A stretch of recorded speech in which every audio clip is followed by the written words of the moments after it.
여러분. 좀 앞을 보도록 하겠습니다.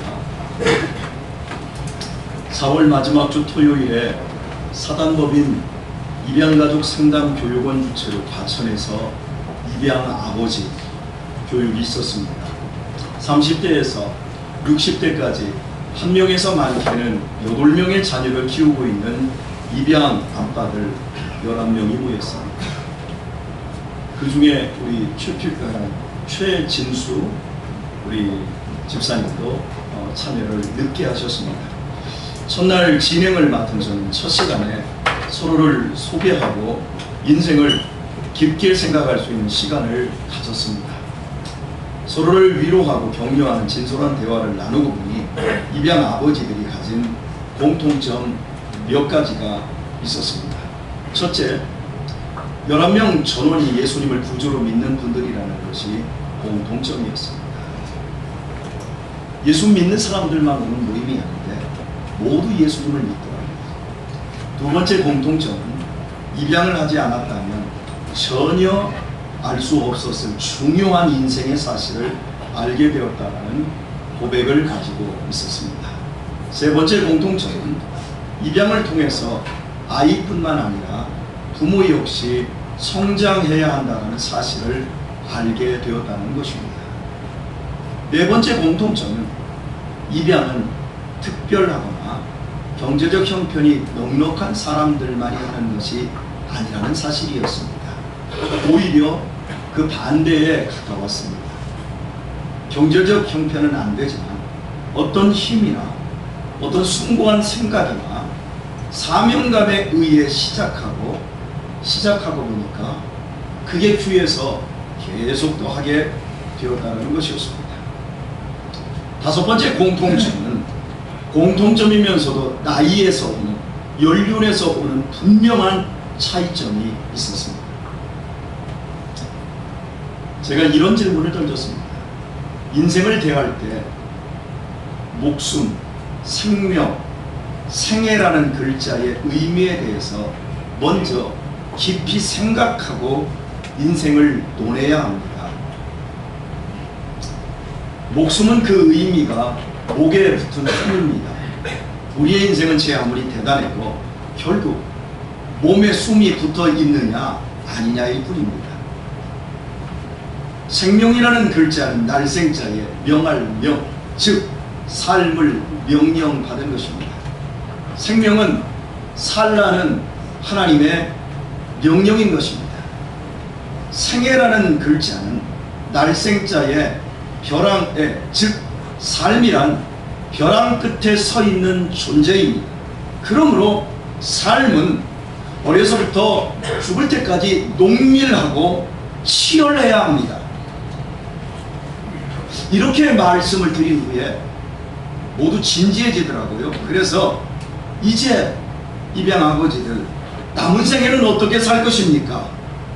매우 진지하게 질문을 던졌고 각자의 생각을 내어놓았습니다.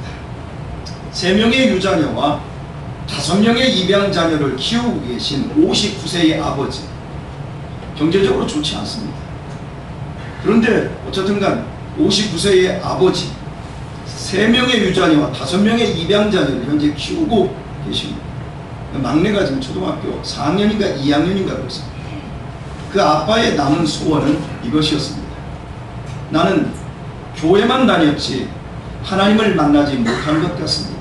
그래서 남은 인생은 속 시원히 하나님을 만나는 것입니다. 2명의 유자녀와 2명의 입양 자녀를 키워내신 61세의 아버지의 남은 소원은 온전히 하나님을 위해 사는 것이었습니다. 이렇게 고백했습니다. 남은 시간만 온전히 하나님을 위해 살고 싶습니다. 1명의 유자녀와 1명의 입양 자녀를 키우고 있는 40대 후반의 아버지는 죽기 전에 하나님을 위해 정말 나만 할 수 있는 일을 하고 싶습니다. 라고 했습니다. 40대 후반 이상의 나머지 아빠들의 생각도 동일하게 하나님을 위해 살거나 일하고 싶다라는 것이 공통점이었습니다. 반면 1명을 입양한 30대 후반 아빠의 대답은 이러했습니다. 지금처럼 아무 일 없이 무사무탈하게 오래오래 잘 사는 것입니다. 한 명의 유자녀와 한 명의 입양자녀를 둔 40대 초반의 아빠는 그저 아내와 안 싸우고 애 키우며 잘 사는 것입니다. 이렇듯 같은 크리스찬이고 입양이라는 공통적인 분모를 가졌음에도 나이에 따라 인생을 대하는 삶을 살아가는 태도와 목적이 완전히 달랐습니다. 나이가 많을수록 자신의 남은 삶에 대해 신앙적으로 더 진지했고 하나님을 위해 살고자 하는 열망도 분명했고 목적도 분명했고, 반대로 나이가 적을수록 신앙적인 진지함보다는 자신의 이기심과 자신의 쾌락과 현실적인 문제에 초점이 맞추어져 있었습니다. 주 안에서 하늘 가족이 된 사랑하는 우리 교회 여러분, 반드시 죽어야 될 사랑하는 성도 여러분, 나는 몇 살입니까? 이 땅에서의 인생은 얼마나 많습니까? 남은 육신의 때를 어떻게 살아야 될까요? 그저 무탈하게 깨끗하고 고운 송장이 되는 것이 목표여야 할까요? 아니면 하나님을 위해 구체적으로 살아야 할까요?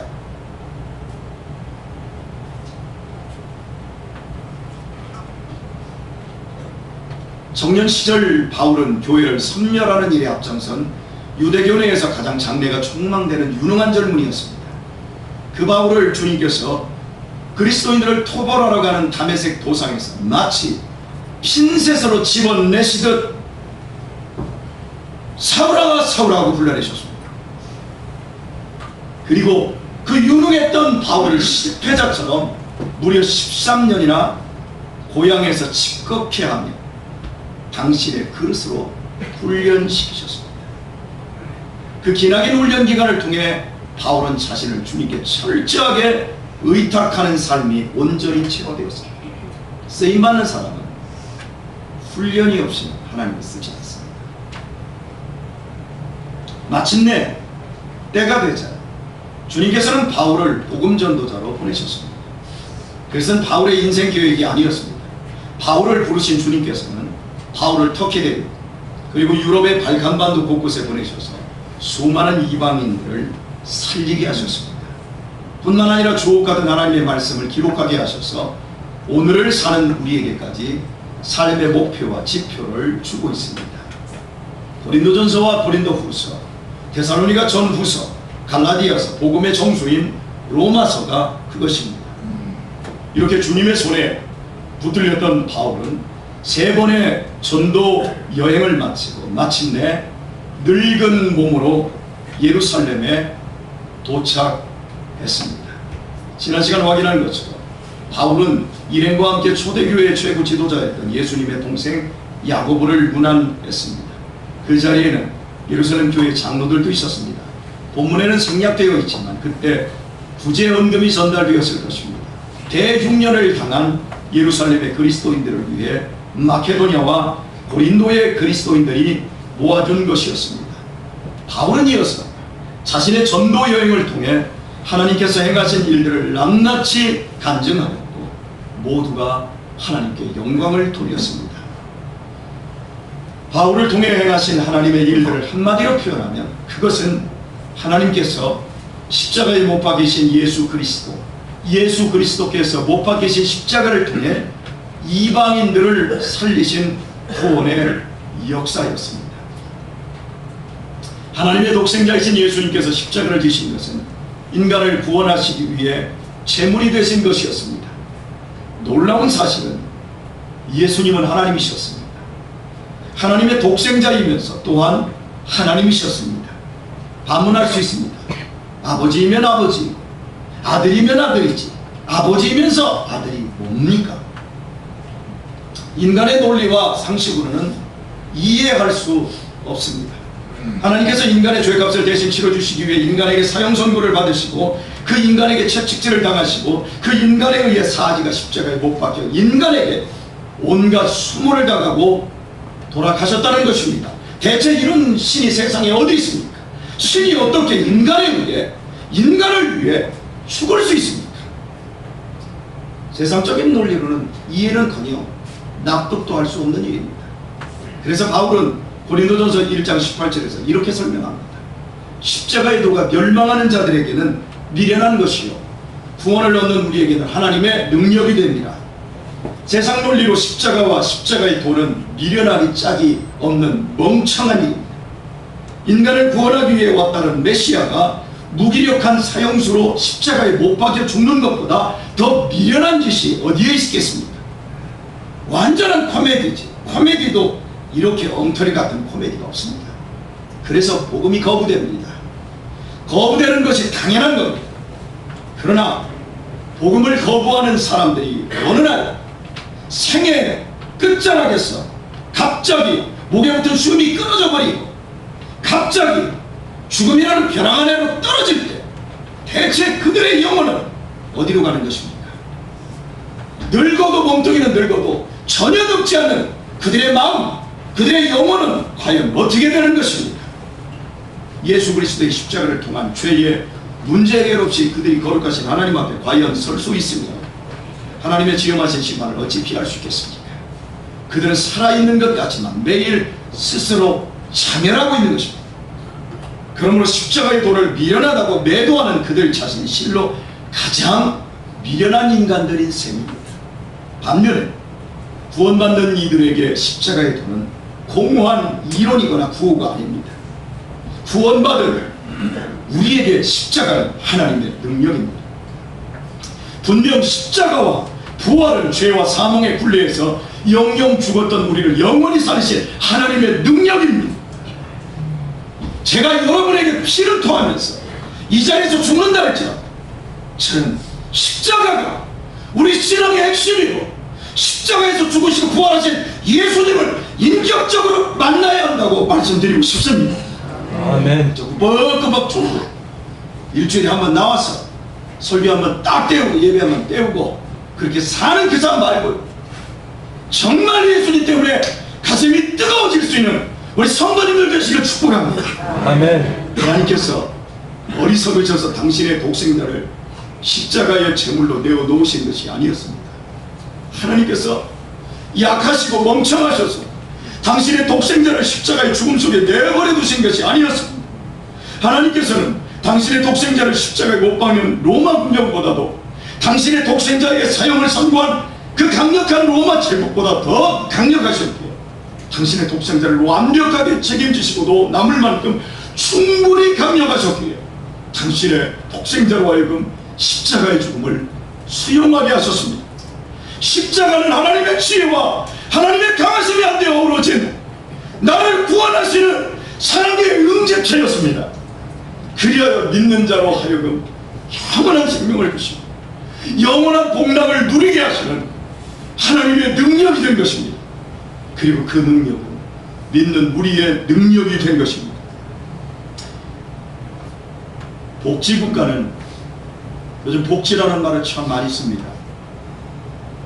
복지국가는 국민들을 사회적 위험에서 보호하는 국가를 의미한다고 정의할 수 있겠습니다.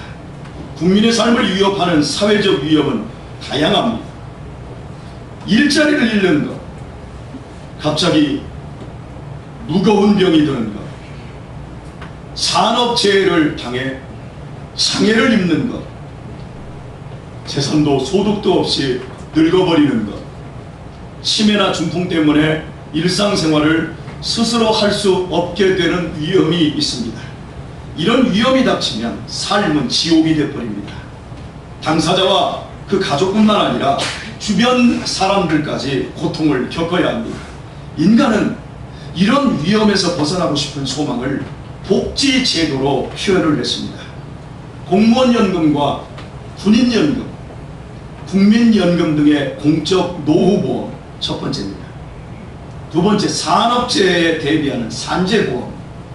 세 번째, 치료비를 지급해주는 국민건강보험. 실업급여를 제공하는 고용보험이 네 번째입니다. 그리고 마지막, 노인성 질환을 보살피는 노인장기 요양보험 등 이른바 복지사회가 필요한 5대 사회보험을 만든 것입니다. 이제 우리나라는, 대한민국은 명실공히 사회 안전망 구축이 현실화된 복지국가로 진입을 해버렸습니다. 세계에서 몇 개 되지 않는, 미국보다도 더 뛰어난 복지국가입니다. 미국에서는 사랑니 하나 딱 뽑는데 180만 원입니다. 근데 우리나라는 3,000원이면 뽑습니다. 정말 축하하고 자부할 일입니다. 제가 여기서 자부하고 축하할 일이라고 한 이유는 복지국가로 진입했기 때문에가 아니라 그보다는 그 과정 때문에 그렇습니다. 여러분, 우리나라의 복지국가의 진입은 그냥 자연스럽게 된 것이 아닙니다. 자연스러운 사회 발전으로 주어지지 않았고 엄청난 투쟁과 희생으로 얻어진 결과물입니다. 우리나라는 일제의 수탈과 6.25 전쟁의 아픔으로 완전히 잿더미에서 시작했기에 참으로 지단하고 뼈아픈 고난의 과정들을 겪어야 했습니다. 그 대표적인 예를 하나 생각해 보려고 합니다. 여러분은 전태일을 아십니다. 지금 살아있으면 우리 민정탁 장로님, 이명교 장로님, 김동래 권사님하고 동갑내기, 46년 개띠, 77살입니다.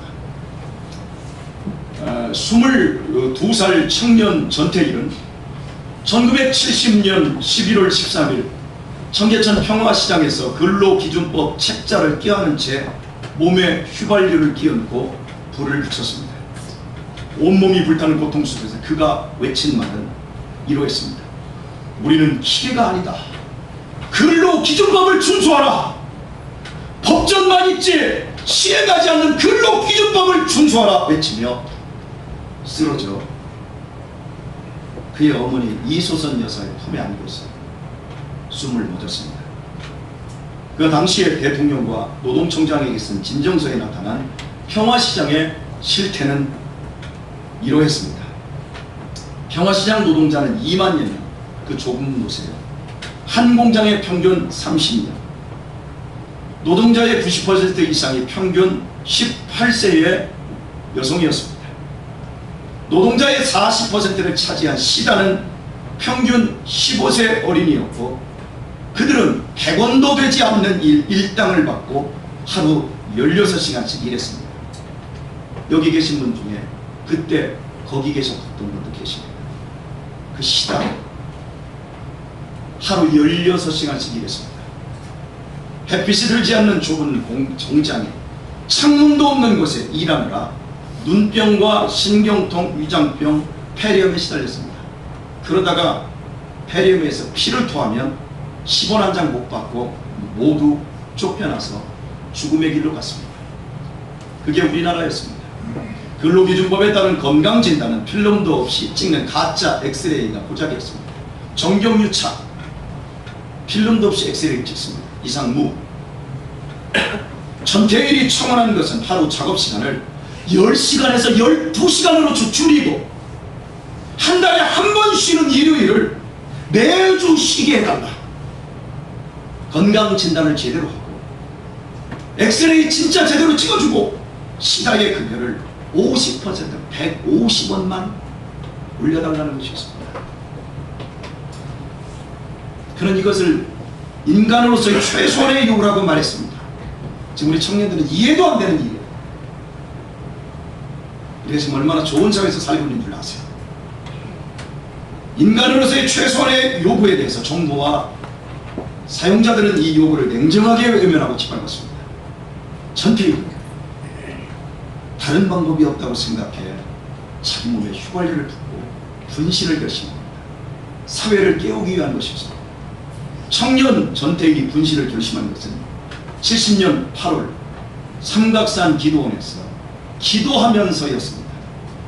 그는 어머니와 함께 다니던 창현교회에서 배웠고 자신이 실제 주일학교 교사로서 가르친 대로 하나님의 법을 행하는 것이 인간의 도리라고 믿으며 자신의 월급을 탈탈 털어서 어린 여공들, 배고픈 여공들, 고향에 동생들 학비로 다 돈 보내고 먹을 거 곳이 없어 배고픈 여공들에게 빵을 제공하며 나눔과 섬김을 통해 주님을 따르다가 결국 순교의 길로 자신을 내어몬 것이었습니다. 당시 전태일은 초등학교 졸업 후부터 공장 생활을 하여 이미 평화시장 노동자들 가운데 급여 수준이 가장 높은 재단사였습니다. 다른 유능한 재단사들은 돈을 모아 양복점을 내고 사장이 되는 것을 꿈꾸고 실제 그렇게 한 사람들이 많았습니다. 그러나 전태일은 자신의 부귀영화를 노리고 어리고 약한 여성 노동자들을 살리기 위해 분신으로 목숨을 버렸습니다. 그는 한국 사회가 빈곤과 억압, 착취와 인권 유린에 고통받는 거대한 노동자 집단을 만들어내고 있다는 사실을 극적으로 드러내고 있으며 동시에 대한민국 사회가 어디로 가고 있는지 고발하며 또한 어디로 가야 하는지를 알려주는 사건을 일으킨 것입니다. 분신 소식을 들은 대학생들이 평화시장으로 달려 민주화 투쟁에만 몰두하던 지식인들이 노동자들의 비참한 현실에 눈을 뜹니다. 전태일의 죽음에 용기를 얻은 노동자들은 자주적인 노동조합을 결성했는데 그것이 어용노조 한국노총이 아니라 민주노총이었습니다. 그러나 국가 권력자들은 숭고한 전태일의 죽음을 불온세고력으로 몰아붙였고 노조활동 역시 탄압을 했습니다. 하지만 국가의 불법과 불의한 폭력에 맞서 소수의 사람들은 계속해서 피를 흘리며 죽어가며 싸웠습니다. 대우자동차 노조 파업, 구로연대 투쟁, 원진 레이온, 삼성반도체 집단 백혈병 투쟁 등 수많은 투쟁을 이어왔습니다. 지금 이쪽에 예전에 퓨리나 사료에 지금 삼성이 반도체 그 사건, 그 가스의 핵심인 그게 지금 이전에 온 거 아시죠? 아마 우리들도 아마 10년 정도 지나면 어떤 투쟁에 들어가야 될지도 모릅니다. 이 과정에서도 계속적으로 많은 사람들이 희생을 당했습니다. 여러분, 이렇게 해서 얻어진 복지국가예요. 6.25라는 전쟁을 피로써 막아낸 8, 90대에 의해 자유가 주어졌다면, 그리고 7, 80년대, 90년대 초까지 민주화를 위해서 피를 흘린 사람들에 의해서 민주주의가 실현되었다면 오늘의 복지국가는 이런 노동자들의 끊임없는 희생으로 복지가 주어진 것입니다. 그렇게 해서 얻어진 것입니다. 오늘의 복지, 대한민국입니다. 눈부시게 발전한 경제 대국 10위권 안에 들었습니다. 그렇다면 이제 우리의 삶은 잘 갖춰진 사회 안전망 속에서 과연 안전합니까? 우리 대한민국은 행복합니까? 우리의 생애는 이제 벼랑 끝에서 탈출했고 우리의 목숨은 목에 붙은 것이 아니라 정말 국가가 책임져주는 안전한 상태입니까? 이제 우리의 생명은 하나님의 살라는 명령 없이도 얼마든지 대한민국이 보장하는 안전하고 행복한 복지, 그 모든 것을 누리고 있습니까? 2004년 이후 전 세계적으로 자살률은 29%가 감소했지만 우리나라는 OECD 국가 부동의 자살률 1위를 13년째 지키고 있습니다. 2002년 이후 이혼율은 OECD 국가 중 1위로 50%입니다. 각 국가별 청소년 흡연율은 한국이 1위입니다. 포르노 사이트 접속률 1위, 교통사고율 1위, 음주량은 세계 15위, 아시아에서는 1위입니다. 이제 마약과 관련된 범죄와 성범죄가 급증하고 있습니다. 흉폭한 범죄 역시 증가하고 있습니다. 지난달에는 생후 2달 된 자기 아들을 20대 아버지가 컴퓨터 게임하는데 운다고 주먹으로 얼굴을 때려서 두개골 함물로 숨지게 만들었습니다. 우울증, 공황장애, 조현병 같은 정신질환이 급속도로 증가하며 사회 문제화되고 있습니다. 노인성 질환인 대표적인 치매 질환 역시 폭발적으로 상승 중에 있습니다. 우리 여기 대부분 우리 나중에 다 치매 걸릴 겁니다. 복지국가가 되었는데 우리는 더욱 불안해졌습니다. 이런 사회적 불안 요소들은 할 조선 3%대 7%를 나왔고 세계 최저 출산율 0.9%를 기록하며 인구 감소로 인한 국가 유지조차 어렵게 되었습니다. 70년이라는 시간 동안 수많은 사람들이 피 흘리며 일구어낸 우리도 한번 잘 살아보자고 했던 복지국가의 참혹한 현실입니다. 그런데 그 복지 속에서, 우리가 이룬 그 복지, 꿈이었던 그 복지 속에서 우리의 삶은 더 피폐해지고 더 불안하며 더 큰 고통을 향해 나아가고 있습니다. 여기 있는 우리 청소년들, 우리 학생들은 우리가 지금 겪고 있는 이 비극보다 더 큰 고통을 겪게 되고 있습니다. 왜 그럴까요? 왜 이렇게 됐을까요? 복지국가가 인간의 답이 아니기 때문입니다. 인간의 근본적인 문제는 돈 많은 복지에 있지 않습니다. 인간의 문제는 죄입니다. 도덕적으로 윤리적으로 이런 말고요, 내가 주인이 되어 있는 거요, 내가 법이 되어 있는 거요, 내 마음대로 소견대로 행하는 거요, 그걸 성경은 죄라고 얘기해요. 사람들은 비웃지만 인간은 자기가 주인 되어 있는 판단 기준의 그 죄가 해결되지 않고는 어떤 좋은 시스템을 갖는다 할지라도 절대 복락 누리지 못합니다.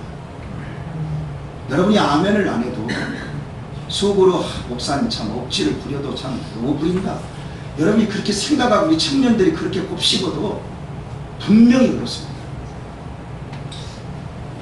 죄인된 인간에게 구원을 주시는 하나님의 능력의 십자가 없이 인간의 삶은 지옥을 면할 길이 없습니다. 그러므로 인간은 하나님의 말씀 앞에 겸손해야 되고 그 말씀을 믿고 순종하고 청정해야만 진정한 복락을 누릴 수 있습니다. 여러분들도 조심하십시오. 사회복지에 눈이 멀어 여러분의 생명권자인 하나님을 잊지 않도록 조심하십시오. 하나님께서 여러분의 목숨과 여러분의 생애에 완전한 주인이 되도록 깨어있기를 축복합니다. 아멘. 야고보와 예루살렘 교회의 장로들에게 자신의 사역을 간증하는 바울의 고백을 다시 한번 보겠습니다. 하나님이 자기 봉사로 말미암아 이방 가운데서 하신 일을 낱낱이 고하니, 누가 일을 했어요? 하나님이 하신 일이에요. 누구 봉사로? 바울 사도의 봉사로. 개정성경은 하나님이 자기 사역으로 이방 가운데 사신 일을 낱낱이 고하니 이렇게 말해요. 개정성경이 좋다고 하는 사람들이 있지만 실제의 의미들을 뒤집어 엎는 경우들이 참 많아요. 원문도 마찬가지. 우리는 봉사할 뿐이에요. 목사가 사역하고 있는 것 같아도 제가 스승의 날이라고 우리 참 청년들, 학생들이 저한테 편지들을 써서 목사님 때문에 제가 예수님을 알았고 진리를 알게 되었다고 그랬지만, 아니에요. 나는 봉사한 것 뿐이에요. 하나님이 사역하신 거예요. 아멘. 바울의 사역이 아니었어요. 십자가의 복음으로 이방인들을 영원한 죄에서 끄집어내고 영생을 허락하신 이 일은 하나님이 하시는 일이에요. 단지 바울은 그 일에 봉사했을 뿐입니다. 바울이 자신의 삶을 드렸을 때 역사는 하나님이 하셨어요. 앞에서 말씀드린 입양 아빠 모임에 참여했던 성함을 밝히겠습니다. 양근율 씨는 2명의 유자녀와 2명의 입양 자녀를 키워내신 분이십니다. 다 키웠어요. 막둥이를 수영선수로 키웠지요. 이분은 1980년 광주에서 그 민주화 시위할 때 서울에서도 시위를 했거든요. 그래서 1980년 5월 13일 서울대 1학년생의 신분으로 신군부에 나서 민주화 시위를 하면서 서울역 그 광장 앞에서 공수부대가 총을 딱 겨눌 때 이제 죽는구나 생각하면서 옆에 있던 동료의 손을 눈을 감고 잡았다고 합니다. 여기서 우리 죽는구나, 숨었어. 이제 대학 1학년. 그 동료가 이화 여대생으로 현재 자기 부인이면서 입양가족 상담센터 소장으로 많은 입양가족을 살리고 있는 김오해선 소장님이십니다. 여기 좀 아는 분들이 좀 많을 거예요. 시위 지도부가 그날 후퇴 명령을 내리지 않았다면 그때 광주에서 일어난 학살처럼 이분들 역시 그 자리에서 죽었을 것이라고 되뇌이다. 이분들은 젊은 날부터 크리스찬으로서 개인의 영달을 추구하는 것이 아니라 자기 혼자 잘 먹고 잘 살겠다고 공부만 열심히 하는 것이 아니라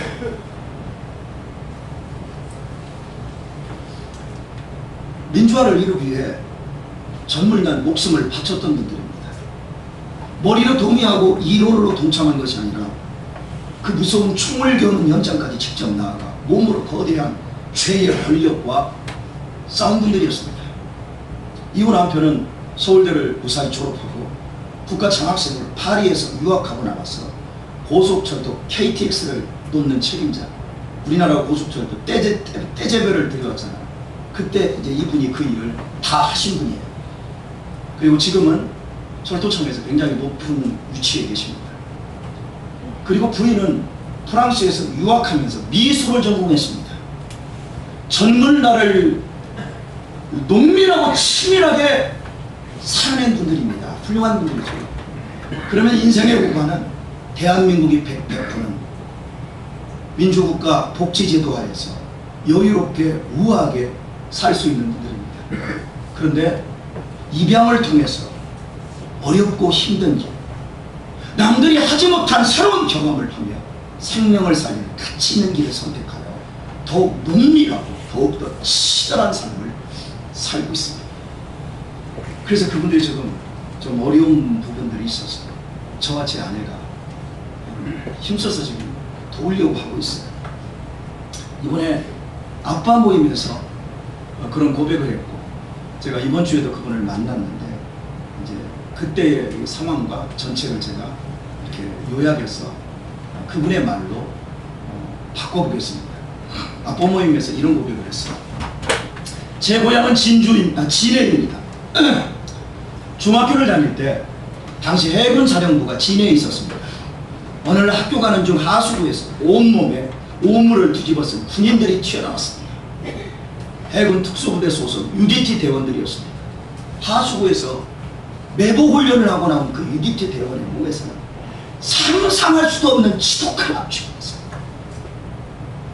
제가 38살에 거듭났던 날 저는 저에게서 바로 그 냄새를 맡았습니다.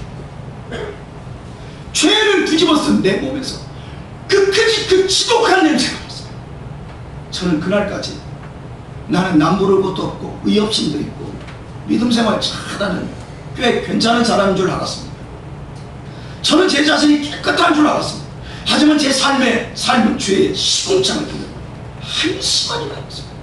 주님을 인격적으로 만나고 보니까 제가 얼마나 더러운 죄인지 저는 그때까지 산 게 아니었습니다. 죽어 있었던 것입니다. 어디에서요? 교회 안에서. 죄인과 상관없이 사람들에게 인정받고 남부럽지 않게 사는 것은 아무 의미 없이 죽어가는 것입니다. 비로소 알게 되었습니다. 그날 저는 죄로 인해 죽은 나를 보았고 그 썩어가는 악취를 경험하고 하나님의 능력인 십자가로 다시 태어났습니다. 저희 부부는 그날 인격적으로 하나님을 만났습니다. 저는 그날 살아났습니다. 저는 그날부터 새 삶을 살게 되었습니다. 그래서 거듭난 삶을 살고자 가장 가치 있는 일이 뭘까 고민하다가 입양을 하게 되었습니다. 그리고 아내를 입양하고 보니까 그 어려운 것 아무도 하지 않은 것, 나는 미술을 전공한 사람을 그것도 못하는데 그때 아무도 하지 않는 일이라 입양 치유와 입양 상담을 하게 되었습니다. 저는 이제 은퇴가 1년 남았는데 남은 생애만큼은 확실하게 하나님을 위하여 사람을 살리고 치유하는 일을 위해 살 것입니다. 그래서 늦은 나이지만 사람들과 교감하는 법을 배우고자 지금 대학원에서 심리 상담을 공부하고 있습니다. 여러분, 무엇이 이분의 삶을 이렇게 바꿔놓은 것입니까? 그냥 살아도 떳떳하고 당당한 사람들인데 남부를 것도 없는 학력과 사회적 위치가 보장된 노후까지 있는데 대체 이런 분이 왜 이렇게 치열하게 사는 것일까? 왜 고생을 자초하면서까지 하나님을 위해 일하고 싶은 것입니까? 그것은 사람을 구원하는 복음의 능력입니다. 저는 이런 분들을 만날 때마다 얼마나 감사한지 모릅니다. 막 가슴이 뛰어요. 세상적으로 모든 것을 가진 사람들의 비움과 내려놓음의 그 분투의 삶 앞에서 저는 제 자신의 비루함을 추스르게 됩니다. 저는요, 우리 사랑하는 성도들을 만나면 어떤 분에게는 힘이 쭉 빠져. 그분하고 한 20분도 얘기하기가 싫어. 근데 어떤 분들하고 얘기하면 막 반나절을 얘기해도 막 얘기하면 얘기할수록 막 힘이 솟아.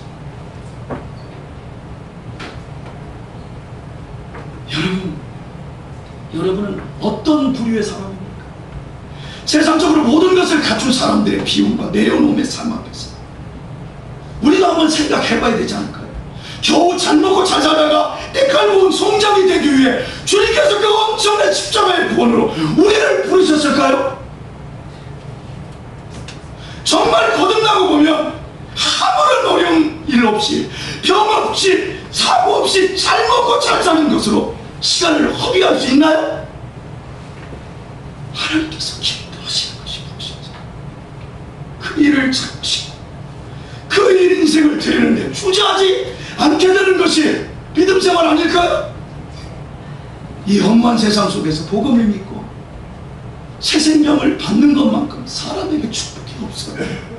오직 한 번뿐인 인생, 주님을 위해 봉사하는 것만 인생을 헛되이 살지 않을 수 있는 유일한 방법입니다.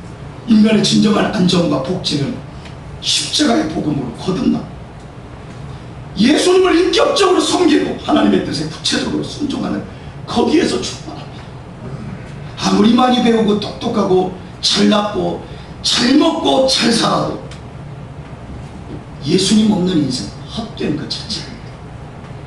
모든 것을 가지고 모든 것을 다 누린다 할지라도 하나님께 대한 헌신과 봉사 없는 인생은 거지와 같을 뿐이다.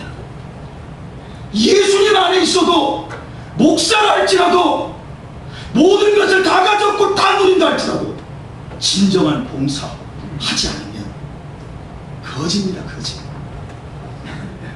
나 교회에서 식당 봉사해. 나도 뭐 봉사했어. 그리고 그 봉사 가지고 유세했던 그런 봉사 말고요. 진짜 내 봉사로 말미암아 하나님께서 일하시는 그 봉사 말입니다. 하나님이 누군가요? 죄와 허물로 죽어있던 바울을 핀셋으로 끄집어내듯 부르셔서 당신의 위대한 도구로 쓰신 하나님이십니다. 믿습니까? 아멘. 생각해 보십시오. 여러분이 어떻게 여러분 자신이 그 비웃던 그 예수를 구주로 믿기 위해 여기 오셨습니다. 우리를 사랑하시는 주님께서 당신의 보이지 않는 손으로 죄의 시궁창에 있었던 우리를 끄집어 이것으로 부르신 것입니다.